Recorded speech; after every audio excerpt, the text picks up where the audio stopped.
Seigneur, puissant, nous te rendons grâce. Que tu nous aimes tant. Merci pour tout ce que tu fais. Nous remettons ce petit moment que tu nous donnes entre tes mains.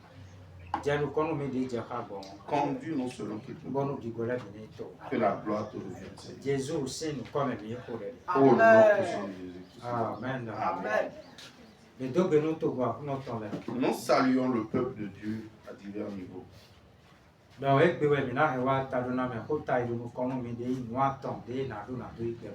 C'est aujourd'hui que nous allons conclure avec les 3 choses qu'il faut pour entrer dans le royaume de Dieu.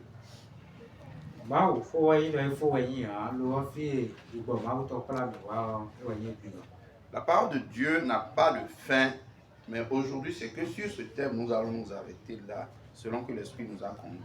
Amen. Amen. Nous allons lire donc dans le livre de Genèse.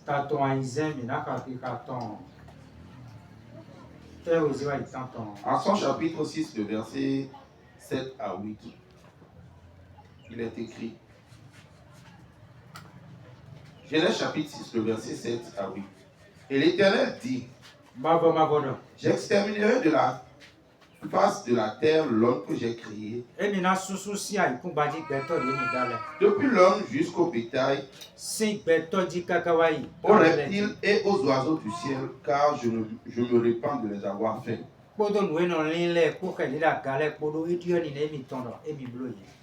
Mais Noé trouva grâce aux yeux de l'Éternel. Amen. Amen. Amen. Nous avons déjà écouté beaucoup de choses au sujet de cet enseignement. Donc aujourd'hui, nous allons faire un condensé de tout ce qu'on a vu. Nous voyons ici que le temps de Noé était vraiment un temps malheureux. Et le Créateur Dieu donc a choisi de se repentir de ce qu'il a fait l'homme.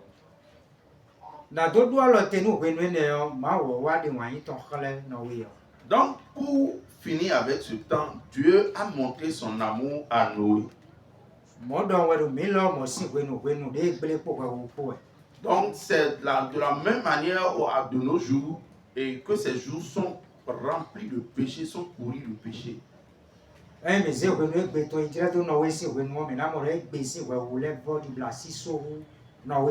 si nous voulons comparer ce temps au temps de Noé, c'est que ce jour, ces temps encore sont pires qu'au temps de Noé.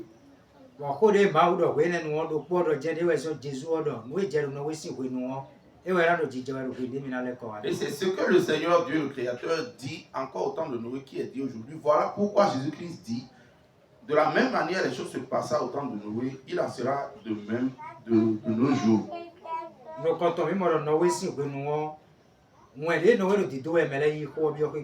Non, premièrement, nous voyons que Noé, le message que Noé faisait passer aux gens, les gens ne recevaient pas son message comme cela se devait. En vérité, les gens ne rentrent pas dans leur maison avec la vérité. Ils n'acceptent pas la vérité dans leur maison. Donc, cela donne comme impression que les gens n'ont plus envie d'écouter la vérité, mais ils veulent écouter ce qui plaît à leur chair.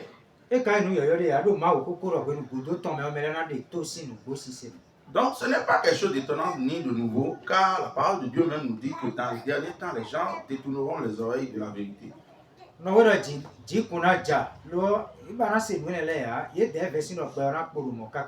Noé leur annonçait qu'il y aura le déluge, mais aucun d'eux ne s'en doutait. Il se disait que non, le monde sera comme ça de la même manière jusqu'à la fin. Et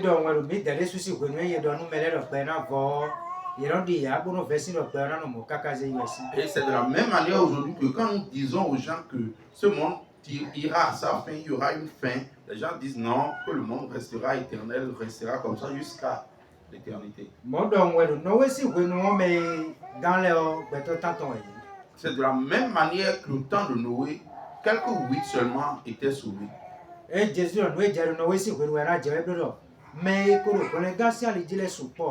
Donc si le Seigneur Jésus pouvait dire que de la même manière que les choses sont passées au temps de Noé sera ainsi de nos jours, cela montre que beaucoup de ceux qui doivent être sauvés ne sont pas nombreux.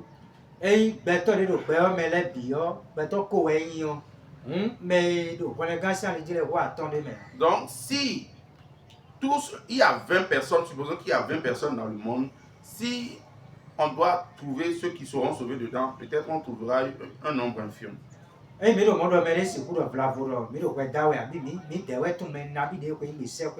Peut-être par là ainsi, les gens diront que nous sommes en train de juger ou c'est nous qui sommes en train de trancher la fin. Non, ce n'est pas ainsi. Le Seigneur Jésus-Christ a déjà expliqué que le chemin le plus rétréci, le chemin étroit, beaucoup ne sont pas sur ce chemin. Mais car ce chemin qui est large, la voie large, beaucoup sont sur cette voie. Le chemin étroit, donc, sa fin, c'est la vie éternelle, mais celui large, la voie large, conduit à la destruction.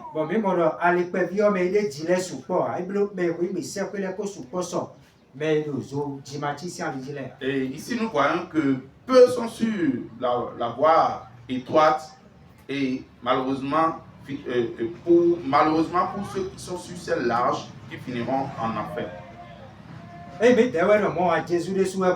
Ce n'est pas nous qui disons ainsi, mais c'est le Seigneur lui-même qui le dit. Donc, si c'est lui qui a fait toutes choses, comment dirons-nous qu'il serait en train de mentir? Malheureusement, non, il ne ment pas.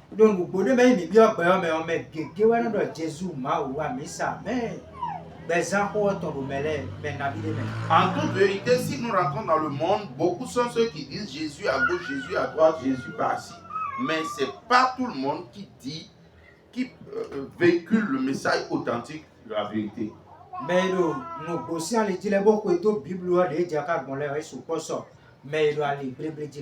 Très peu sont ceux qui sont sur la voie selon la parole de Dieu, selon la Bible, et se dirigent vers le Seigneur, comparativement au grand nombre qui se dirigent vers la perdition sur la voie, sur le chemin de la perdition.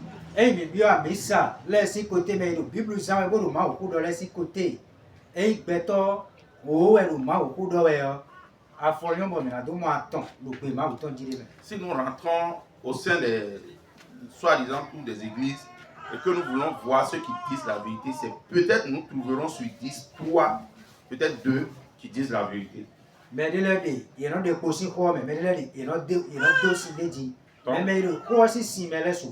Donc, il y en a d'autres qui réduisent, qui retranchent, il y en a d'autres qui ajoutent, mais ceux qui sont assis et figés sur la vérité, sont en très infime nombre.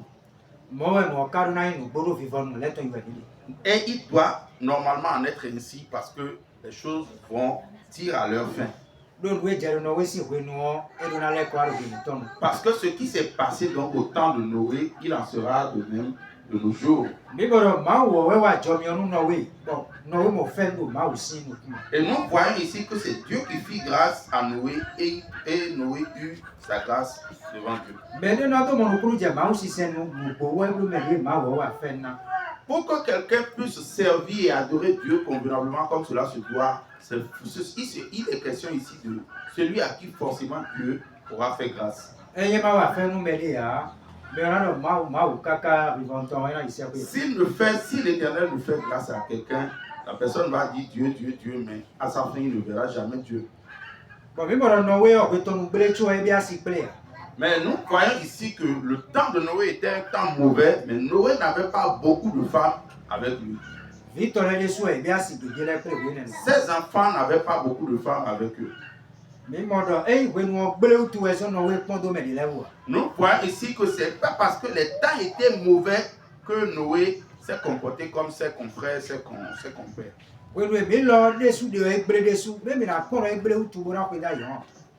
Les temps que nous aussi nous traversons sont mauvais, mais nous n'allons pas voir que parce que ces temps sont mauvais et faire comme la plupart dans le monde. Si nous allons sur les réseaux sociaux aujourd'hui, nous allons voir que les choses sont vraiment gâtées, mélangées là-bas. S'il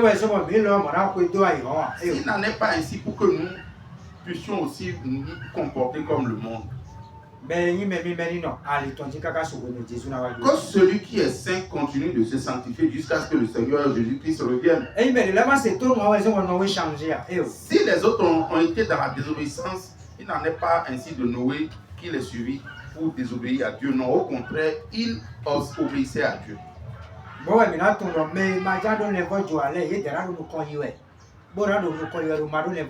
Et c'est ainsi que nous pouvons comprendre que ceux qui ne veulent pas se repentir et se mettre sur la voie de Dieu, ils seront en train de progresser dans leur vie de désordre.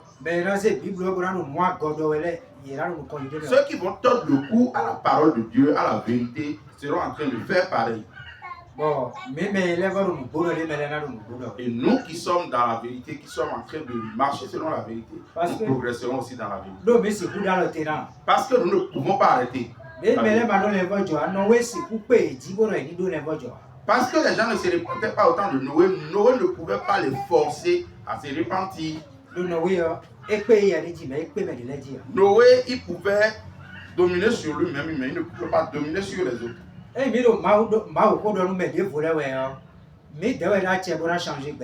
si nous prêchons la vérité aux autres, ce n'est pas nous qui avons le droit de changer qui que ce soit.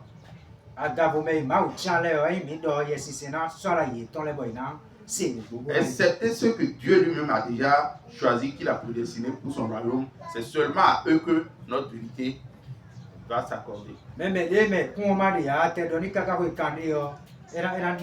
Mais par contre, celui qui n'a pas la semence de vie, peu importe ce que tu lui diras, il n'y aura pas de changement en celui-ci. Que le Seigneur nous bénisse.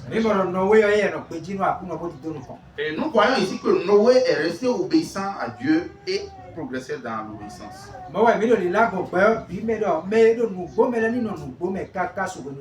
Et c'est en cela que nous sommes en train d'annoncer dans tout le monde entier, de parler, de nous adresser à toutes les personnes dans le monde entier, de demeurer dans la vérité jusqu'à ce que le Seigneur revienne. Parce que la parole de Dieu nous a déjà averti de ce que, à la fin de toutes choses, le péché sera accru. C'est pas parce que le péché serait accru qu'il nous est dit à nous-mêmes de nous mélanger au péché.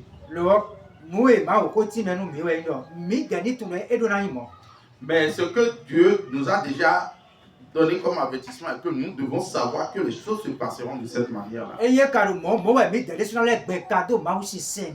Et s'il en est ainsi, donc en ces temps, c'est à ce moment-là que nous devons redoubler d'ardeur, d'efforts pour adorer, servir convenablement Dieu.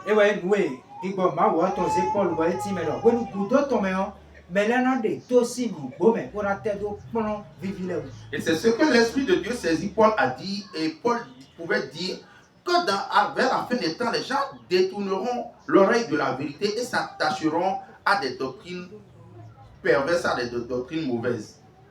Amen. Amen. Et c'est ce temps-là que nous vivons aujourd'hui. Et si tu penses que tu vas être le serviteur de Dieu des hommes, tu ne peux pas dire la vérité.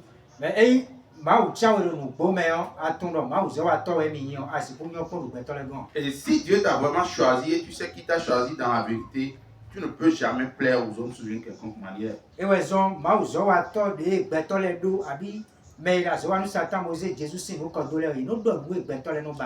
Voilà pourquoi les ouvriers de Satan qui se disent qu'ils sont de Dieu, ou bien ceux que Dieu même a choisis qui se sont laissés corrompus, voilà pourquoi il veut toujours dire ce qui plairait aux hommes pour avoir leur approbation. Mais par contre, ceux que Dieu, l'éternel Dieu a choisis, ces gens-là montrent toujours la vie éternelle à ceux qui en ont besoin. Celui donc qui a la semence de vie, peu importe la parole là sera dure et difficile, cette parole là est une bénédiction pour lui.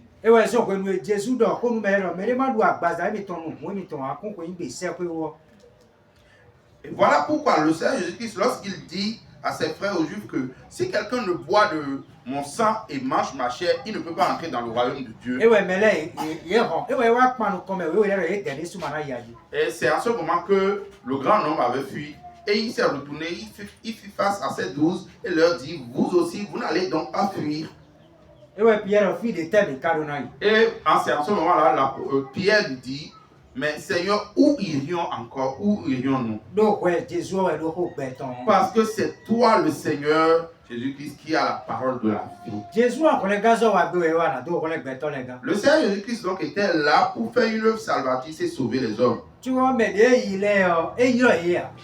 Pourtant, ceux qui étaient partis, ceux qui avaient fui parce que ses paroles, ils trouvaient sa parole dure, il ne les a pas rappelés.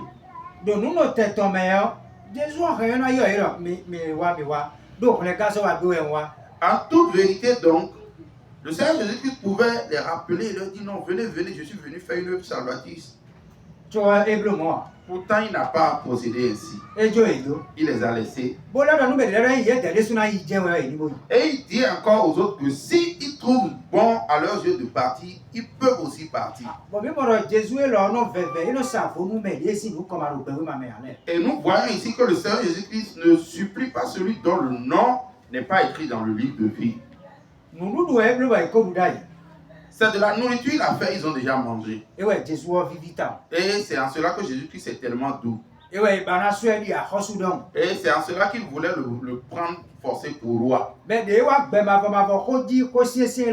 Lorsqu'il maintenant est arrivé sur la parole de la vie éternelle, puisqu'ils ne sont pas ici enfants destinés au royaume éternel, la parole, il trouva la parole dure.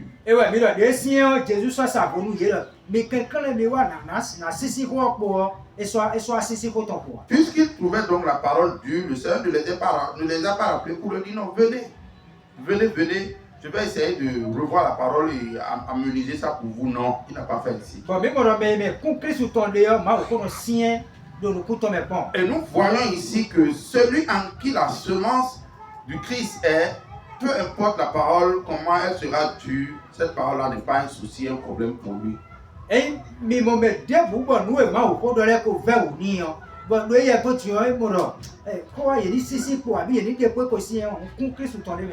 si nous voyons ici que la parole du Christ est dure pour qui que ce soit, et nous devons voir par là que celui-là, il n'est pas encore entre les mains du Seigneur, la parole du Christ n'est pas encore en lui.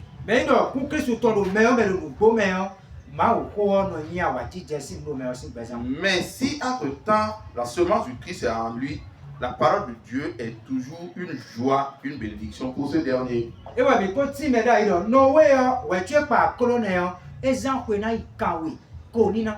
Et nous voyons ici que Noé, avant de faire l'arche, il prit plus de 80 ans à le faire. Plus de 100 ans à le faire. Et cela ne lui avait pas été difficile. Donc, parce que selon la parole du Christ, le Seigneur lui avait déjà donc dit qu'il prendra le gaufrier pour faire l'arche. Et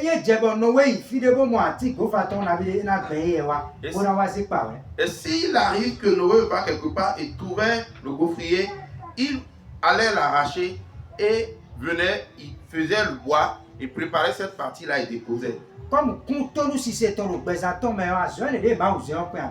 Puisque la semence de l'obéissance à Dieu était déjà dans sa vie, ce travail que Dieu lui a demandé ne lui était pas donc difficile.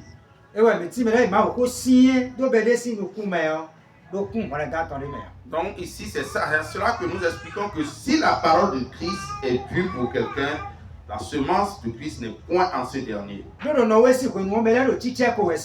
Parce qu'au temps de Noé, Noé était moqué et raillé. Donc quand on se moque de quelqu'un, cela veut dire une manière de décourager la personne. Afin que la personne abandonne le bon chemin qu'il a suivi. La moquerie, les embêtements, les railleries étaient là, mais Noé s'en foutait éperdument. Et il en est de même de nos jours que quand tu dis la vérité aux gens, les gens peuvent se moquer de toi, te moquer et te railler comme ils veulent. Peu importe ce qui arrivera en ce temps, demeure fidèle, obéissant au Seigneur jusqu'à la fin.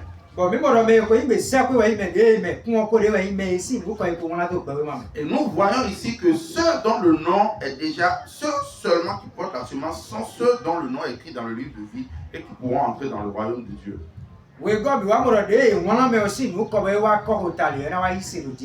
Deuxièmement, nous voyons ici que lorsque le nom de quelqu'un est écrit et qu'il vient ici sur terre maintenant, il se convertira au Seigneur Jésus-Christ et demeurera en Jésus-Christ. Et si on lui parle de la parole du Christ, il comprendra. Quand on lui parle du sacrifice du Seigneur Jésus-Christ, pour lui, il comprendra. De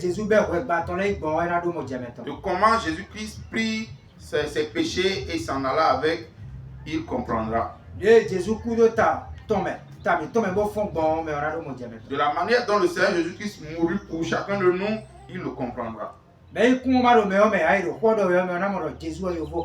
si la parole du Christ, la semence du Christ n'est pas en ce dernier, il prendra cette parole-là, il dira non, que la parole du Christ est parole de blanc. Et celui-là va prendre la parole du Christ comme la parole de n'importe qui et comme tout autre, que c'est juste un ange. C'est juste un messager. Mais par contre, si la semence est en cette personne, il saura que oui, Jésus-Christ est le Dieu vivant qui a pris un corps qui est venu sur terre.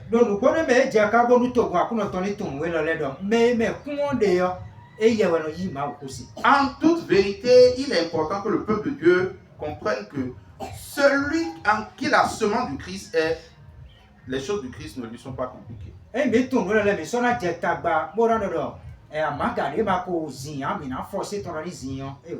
si nous comprenons ces choses, nous ne devons plus nous battre pour dire que la mangue ou le fruit qui n'est pas mûr encore sur un arbre, il faut le forcer à mûrir.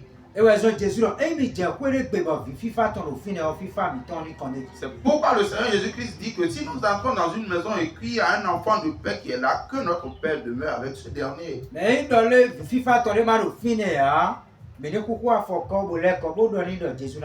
Et si par contre il n'y en a point un enfant de paix là, que nous secouons la poussière de nos pieds et dire à ceux de cette maison là que le Seigneur Jésus-Christ reviendra.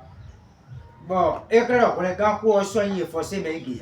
il en est ainsi de ce que la parole du Christ n'est point une parole forcée aujourd'hui. Et il est comme cette manière dont un frère, un homme aime son semblable.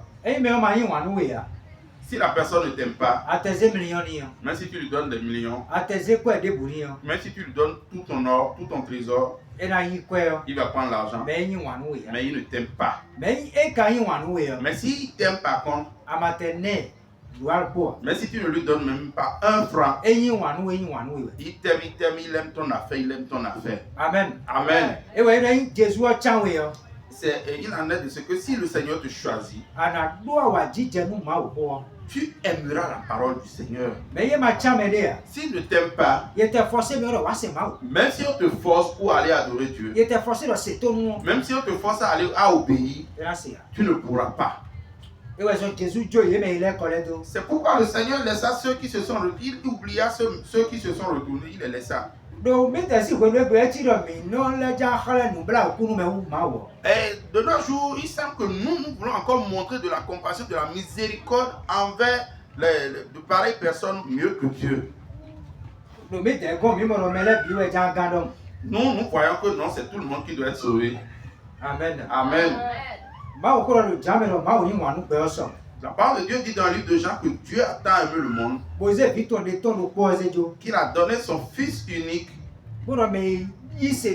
et dit que quiconque croira en lui, il ne se perdra point. Il n'a pas dit que tout le monde croit en lui. Il dit que quiconque, que celui qui croit en lui, c'est lui qui sera sauvé. La parole du Christ, la parole du royaume des cieux, ce n'est pas tout le monde qui acceptera. Amen. Amen.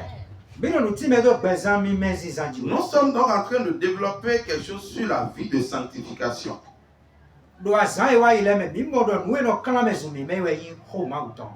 avons vu par les jours passés que la seule chose qui sanctifie quiconque quelqu'un, c'est la parole du Christ. C'est la parole qui nous a sanctifiés. C'est la parole qui fait que nous sommes présentables devant Dieu. Après avoir fini de nous sanctifier, qui nous a donné un travail à faire.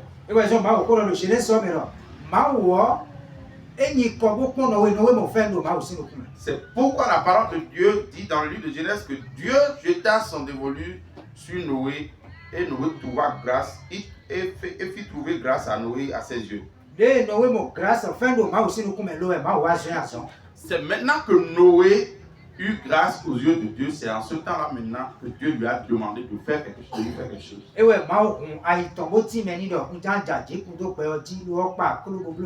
Et c'est en ce temps que Dieu ouvrit son cœur et lui montra que oui, je veux faire descendre un déluge sur la terre, mais il faudrait que tu fasses ton déluge pour entrer, pour être à l'abri des intempéries, des calamités. C'est de la même manière, il en est de même manière pour les disciples du Seigneur Jésus-Christ. Lorsqu'il est choisi, et c'est maintenant qu'il les a choisis que lorsqu'il parle en parabole à ceux du dehors, il explique maintenant ces paraboles toujours à ses disciples. Lorsque Dieu a voulu faire pleuvoir le déluge, il ne l'a pas dit aux autres parce qu'il ne les aimait pas. Mais par contre, celui à qui il a fait trouver grâce à ses yeux, Noé, il lui a dit voilà ce qu'il veut faire. C'est Dieu toujours qui créa les autres, n'est-ce pas? Mais c'est lui qui a fait Noé, non? Mais c'est celui qui lui a plu qui est Noé. Et il en est ainsi de ceux qui vont entrer dans le royaume des cieux, que c'est ceux-là qui lui appartiennent. Donc c'est ceux qui doivent entrer dans le royaume des cieux, c'est ceux-là qui a plu au Seigneur de choisir. Par exemple,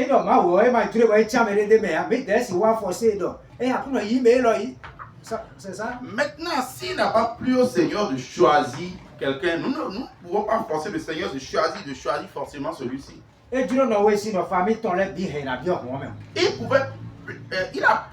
a bien plu à Noé que toute sa famille puisse entrer dans l'arche. Que ses beaux-parents puissent quand même entrer dans l'arche. Ses amis, ses frères et tout. Mais ce n'est pas lui qui avait le pouvoir de faire cela. Le seul pouvoir qu'il avait était de donner le message de Dieu à ceux-là. Il en est de même pour nous aujourd'hui, de ce que nous voulons que toutes nos familles soient sauvées. Que tous ceux qui sont dans notre quartier soient sauvés. Dans nos quartiers soient sauvés. Mais malheureusement, nous ne pouvons pas grand-chose. Parce que ce n'est pas nous qui avons le royaume des cieux. Parce que c'est quelqu'un qui a le royaume des cieux et a déjà établi son plan directeur. Et c'est en cela consiste l'arche que Dieu avait demandé à Noé de faire. Parce que c'est dans cette arche-là que le salut se trouve. Si quelqu'un n'entre pas dans cette arche-là, il ne pourra pas être sauvé. Même s'il est de la famille de Noé, s'il n'entre pas dans l'arche, il ne pourra pas être sauvé. Il ne pourra pas être sauvé. Même si la personne fait partie des membres de la belle famille de Noé, s'il n'entre pas dans l'arche, il mourra forcément. Et cette arche-là est aujourd'hui la représentation du Christ. Quiconque ne croit pas en ce Seigneur Jésus-Christ ne pourrait pas être sauvé. Ça peut être nos parents, nos propres parents. Ça peut être nos belles familles. Il nous plaît très bien que ces gens-là entrent dans le royaume des cieux, mais ce n'est pas nous qui avons le pouvoir, ce n'est pas nous qui décidons. Le seul pouvoir que nous avons est de faire comme Noé qui devait donner un message aux gens. C'est ce même pouvoir que nous avons aujourd'hui de dire aux autres de se repentir, de chercher Jésus, de trouver Jésus. Et si les gens obéissent et entrent dans l'arche, ou bien se convertissent au Seigneur Jésus-Christ, ils seront sauvés. Mais si la personne reste dans sa désobéissance, dans sa rébellion, il finira comme ça, il finira mal. Nous n'aurons plus en ce moment-là une force de dire au Seigneur, accepte-le. C'est pourquoi le Seigneur établit un ministère afin que nous allions vers les gens, leur prêcher le message du Christ. Pour progresser, donc aujourd'hui, nous voulons donc aller loin dans la vie de sanctification. Les trois choses, le nom de la personne donc est déjà écrit. Secondo, la personne croit en Jésus-Christ. Troisièmement, la personne donc il doit mener une vie de sanctification. Et nous sommes donc attardés sur la vie de sanctification et nous continuons à passer encore du temps dans cette partie.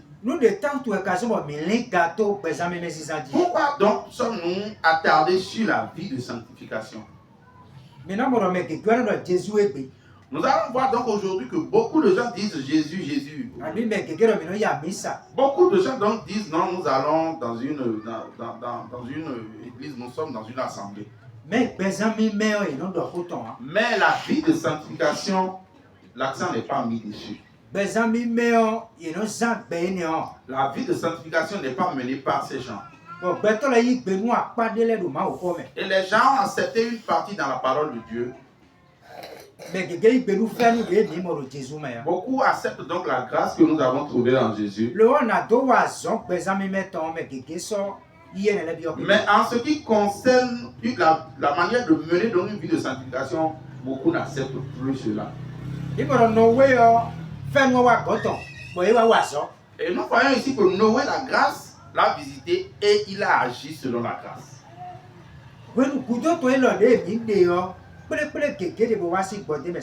Ça fait des temps que nous traversons, donc beaucoup d'assemblées, beaucoup de fausses assemblées, de fausses églises sont venues des profondeurs de Satan. Beaucoup de ceux qui sont venus donc de Satan ne s'appesantissent pas, ne pointent pas du doigt la vie de sanctification. Parce que le monde des ténèbres sait très bien ce qu'on appelle la vie de sanctification.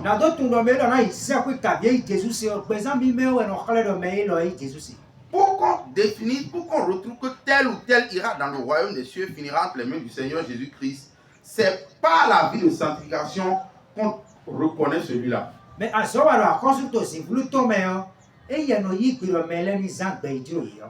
par contre, travailler dans le royaume des ténèbres, dans les œuvres infructueuses des ténèbres, cette part des choses accepte qu'on travaille dans le désordre, dans la vie qu'on ne travaille pas dans la vie de sanctification.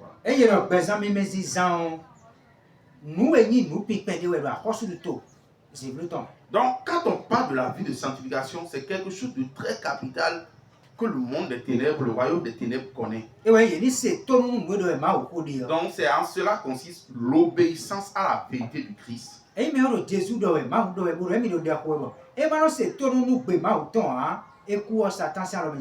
la personne dit non, j'ai une vie de sanctification, j'ai une vie ceci, j'ai une vie cela, si la personne n'obéit pas à la parole de Dieu, si cette personne meurt, c'est entre les mains de l'ennemi, il va finir.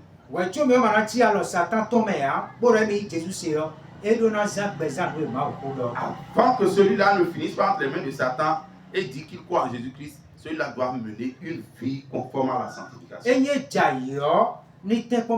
Si ce dernier tombe, qu'il se relève et puis continue son chemin.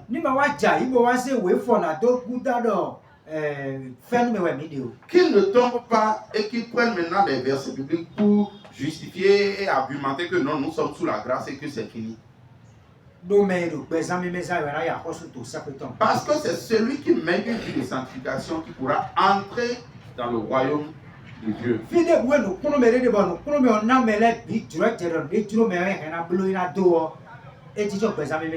importe là où cet enseignement se retrouve, Et que l'enseignement dit aux gens non, que la personne peut faire ce qu'il veut et se vêtir ou faire ce qu'il veut. Cet enseignement ne pourra pas conduire ce dernier à la vie éternelle. Si nous prenons la consommation de boissons alcoolisées, de boissons fortes, celui qui consomme les boissons fortes ne fait pas partie de la vie de sanctification. La consommation ou l'abus d'alcool est travaillé pour le royaume de Satan. Et puisque celui-là travaille dans le monde des ténèbres, nous voyons par là que la main de Dieu sera plus sur ce dernier.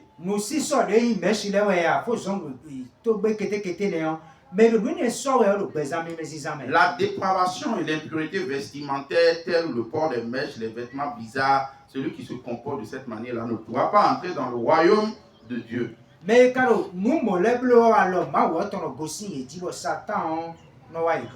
Par contre, ceux qui font ces choses-là, la main de Dieu les quitte et l'ennemi donc les touche. Et que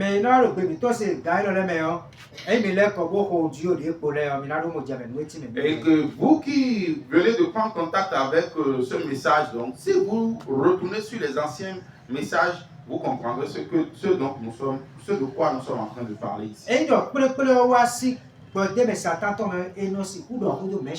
Si cette assemblée vient des profondeurs de Satan, l'ennemi, on ne pourra pas vous pointer du doigt sur les dépravations vestimentaires, les impuretés vestimentaires, savoir les mèches, les vernis, les fossiles et autres.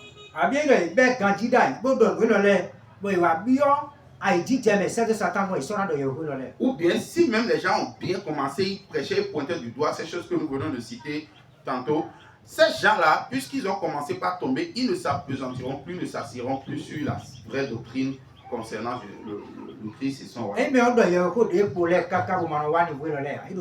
Si la personne dit quoi que ce soit et tourne jusqu'à ne vient pas sur ces choses que nous venons de pointer tantôt, cette personne-là, donc, il n'enseigne pas la vie de sanctification. Et il en est encore ainsi avec beaucoup d'autres péchés.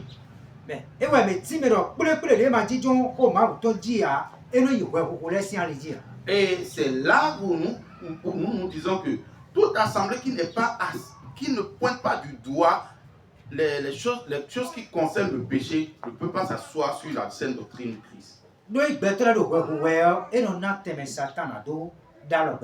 Parce que si les hommes pêchent, cela donne occasion donc à Satan de pouvoir attaquer les humains.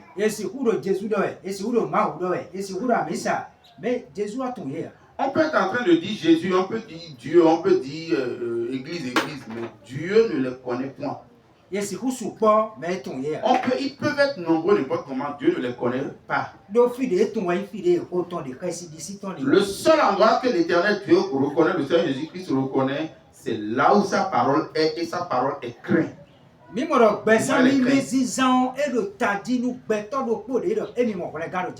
nous voyons ici que la vie de sanctification est la chose la plus importante pour celui qui est sauvé. Parmi tant, ne vole pas, n'injure pas, n'insulte pas, ne fait pas ci, ne fait pas ça au sujet de la parole. Au sujet des vêtements et aussi au sujet des vêtements. Dans le niveau spirituel et dans le niveau physique. Donc si on dit ici que quelqu'un dit ici que non, c'est l'intérieur, Dieu voit que ne regarde pas l'extérieur, donc cela ne correspond pas à la vérité. Ou bien si on parle de la chair, qu'on ne parle pas de l'intérieur, si on parle du physique et qu'on ne parle pas du spirituel, alors cela n'est pas normal. Et nous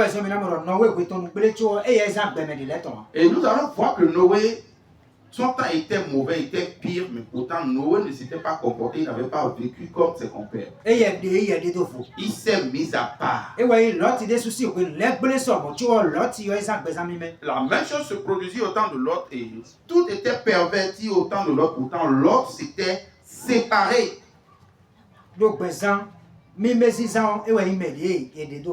Parce que la vie, mener une vie de sanctification est juste pour celui que Dieu lui-même il a mis à part pour lui. Afin qu'il puisse mener une vie conforme à la volonté de Dieu. C'est à cela que nous avons expliqué tantôt que s'il arrive que la personne il tombe même dans le péché et qu'il se retrouve à terre, qu'il fasse l'effort de se relever et de recommencer sa vie spirituelle avec le Seigneur. Parce qu'une chose est de tomber dans le péché, mais une chose est de vivre, de mener une vie dans le péché. Celui dont le nom est écrit dans le livre de vie ne vit pas dans le péché. Et serait en train de dire que non, Dieu sait que je suis un faible et qu'il tiendra compte de ma faiblesse et me viendra en aide. Non. Celui qui croit donc en Jésus-Christ, l'Esprit de Dieu est avec nous et nous aide dans toutes nos faiblesses. Ceux qui sont ignorants de la vérité du Christ sont ceux-là qui sont les faibles et ils demeurent, ils vivent dans le péché. Et c'est selon que Satan le veut qu'il les manipule, qu'il les utilise à sa guise. Que le Seigneur nous bénisse. Nous voyons ici que la vie de sanctification, c'est la troisième partie. Ce pourquoi donc nous devons mener une vie de sanctification est que nous sommes encore sur cette terre. Lorsque le Seigneur Jésus-Christ reviendra, nous n'aurons plus besoin d'obéir à ces choses. Ou bien lorsque nous quitterons cette terre, nous aurons perdu le souffle de vie, c'est-à-dire que nous nous endormirons dans le Seigneur, nous n'aurons plus besoin d'obéir à ces choses. Parce que par contre, lorsque nous sommes en vie et que le Seigneur n'est pas encore venu, nous serons en train de nous efforcer à obéir à ces choses. Ce que sa parole dit, nous devons nous soumettre à cela et nous humilier sous sa parole. Nous ne ferons pas les désirs, nous n'accomplirons pas les désirs de nos chairs. Nous ne ferons pas la volonté, le désir des hommes. Ce que nous devons par contre faire est que nous devons nous demander, mais qu'est-ce que le Seigneur nous demande de faire? C'est ce que le Seigneur donc veut, c'est ce que l'Éternel Dieu veut pour nous, c'est cela nous devons nous évertuer à appliquer et pratiquer. Celui qui mène une vie de sanctification ne peut pas prier donc les morts. Celui qui mène une vie de sanctification ne peut pas mener une vie ténébreuse, à vivre dans les sectes pernicieuses. Celui qui mène une vie de sanctification ne peut pas invoquer, ne peut pas prier les anges dans ses prières. Celui qui mène une vie de sanctification ne peut pas agir comme le monde. Celui qui mène une vie de sanctification ne peut pas ajouter des choses étrangères, de fausses choses à sa chair. Selon que déjà l'Éternel l'a créé est déjà très bon et parfait à ses yeux. Que le Seigneur nous bénisse chacun. Et nous sommes ici donc à la fin des temps. Et ces derniers temps, écouter des messages vrais sur la vie de sanctification n'est plus un sujet d'actualité aujourd'hui. Aujourd'hui, c'est dit qu'ils sont en train de prêcher un soi-disant message du salut de la croix. C'est ça aujourd'hui qui est véhiculé sur les messages, sur les réseaux.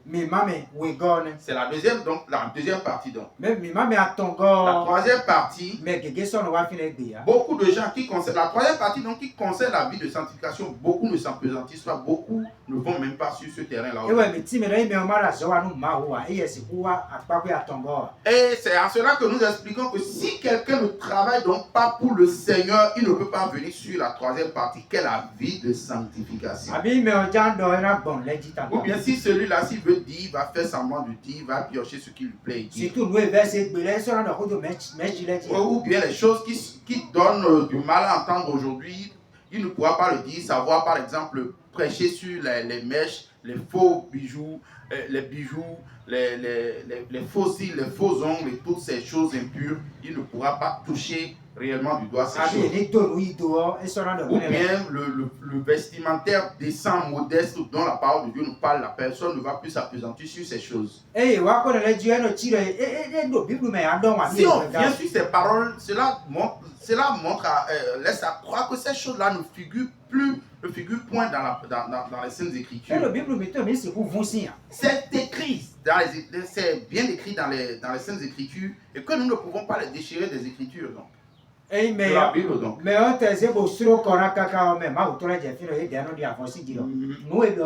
même si la personne tord le cou n'importe comment à cette parole, donc, si ceux qui sont de Dieu viennent là-bas, ils vont mettre la lumière, ils vont mettre au clair cela et tout le monde pourra comprendre clairement. Parce que c'est déjà écrit et nous ne pouvons plus effacer. Donc ce qui est de la part de Dieu, nous dirons simplement oui et amen à cela pour la gloire de Dieu. Amen. Que le Seigneur bénisse tout un chacun de nous. Nous sommes à la fin des temps. Notre prière, c'est que les gens puissent beaucoup lire la parole de Dieu. La parole de Dieu dit que ces gens-là nous aillent loin que nous dans les mauvaises choses. Que dans les bonnes choses que personne ne nous dépasse. C'est ce que la parole de Dieu dit, c'est à cela nous obéissons. Si la personne a le désir, a la volonté, l'esprit l'aidera forcément. C'est seulement si la personne n'a pas la volonté, n'a pas le désir, que la personne, ce dernier sera en train de mener une vie de péché, sera en train de vivre dans le péché. Donc si celui-là continue à mener une vie dans le péché, cela montrerait qu'il travaille et œuvre pour Satan. Cela montrerait que son nom n'est pas dans le livre de vie. Si son nom était dans le royaume dans le livre de vie, il doit être obéissant à la parole. Donc